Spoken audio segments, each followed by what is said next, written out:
Shalom, Bapak Ibu jemaat, saudara yang dikasihi oleh Tuhan Yesus Kristus.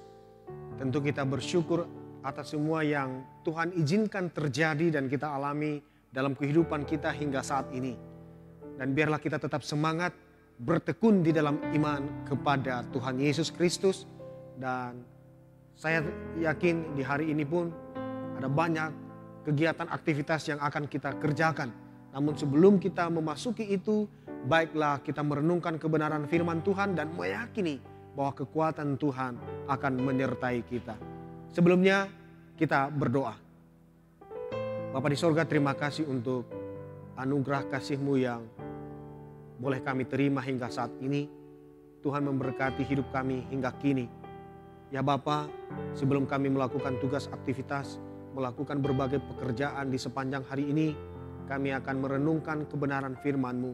Olehnya kami memohon anugerahkanlah kami kuasa Roh Kudus-Mu hingga kami dimampukan untuk memahami serta melakukan firman-Mu di dalam kehidupan kami. Ya Allah Bapa di sorga, berfirmanlah, kami telah siap mendengarnya. Amin. 2 Timotius 2 ayat 24a. Sedangkan seorang hamba Tuhan tidak boleh bertengkar. Saudara yang dikasihi oleh Tuhan, melalui bacaan ini kita merenungkannya dengan tema hamba Tuhan tidak boleh bertengkar.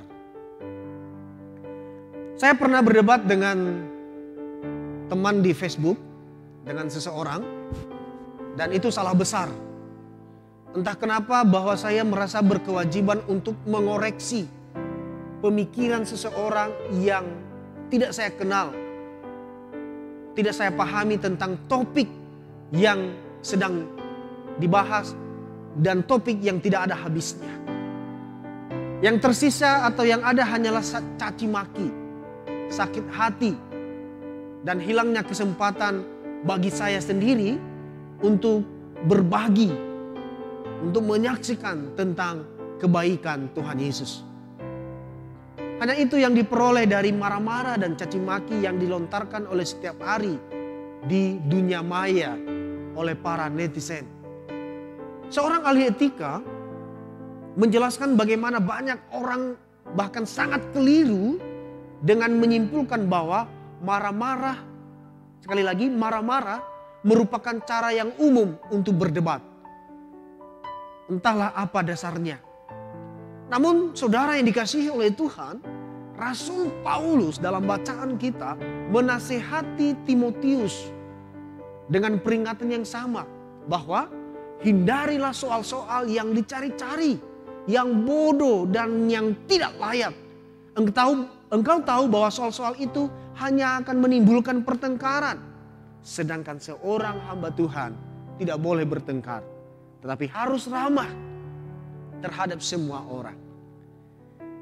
Saudaraku, nasihat bijak Rasul Paulus yang ditulis untuk Timotius dari penjara Romawi diberikan untuk mempersiapkan seorang gembala muda dalam mengajarkan kebenaran Allah.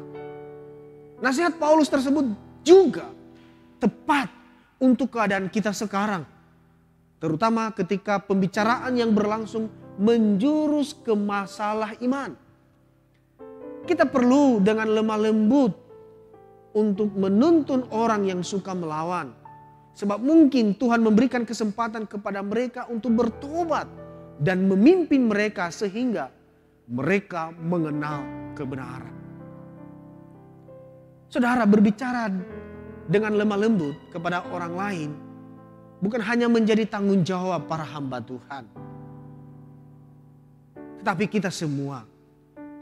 Dan kiranya semua orang yang mengasihi Allah dan rindu bersaksi tentang Dia kepada orang lain dapat menyatakan kebenarannya dengan sikap penuh kasih, lemah lembut. Kiranya setiap kata yang kita ucapkan senantiasa dipimpin oleh Roh Tuhan. Sehingga setiap ucapan, perkataan kita bukan membuat orang lain tersinggung, bukan menimbulkan pertengkaran, tetapi ucapan kita adalah ucapan yang memberkati banyak orang. Ingat, saya dan saudara adalah hambanya. Maka biarlah kita menghindari soal-soal yang menimbulkan pertengkaran. Seorang hamba Tuhan tidak boleh bertengkar. Tuhan memberkati kita semua, kita berdoa.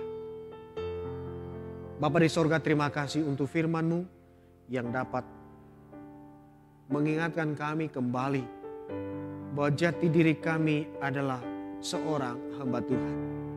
Seorang hamba yang Engkau pilih, seorang hamba yang Engkau angkat, seorang hamba yang berkenan di hadapan Tuhan. Itulah kami ya Bapa. Maka biarlah di dalam kehidupan di dunia ini, seperti apapun hal-hal yang membuat kami untuk bertengkar dengan siapapun, dengan sesama kami, biarlah kami dapat terhindar dari semuanya itu. Dari diri kami ada upaya untuk senantiasa menghindari yang namanya pertengkaran.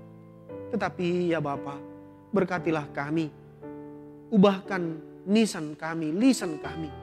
Biarlah kehidupan kami sungguh adalah kehidupan yang bahkan membawa kedamaian, kesejahteraan, kebahagiaan, keberkatan bagi banyak orang. Terima kasih Bapa di sorga, terpujilah nama-Mu. Dalam nama Tuhan Yesus kami berdoa dan mengucap syukur atas firman Tuhan. Amin.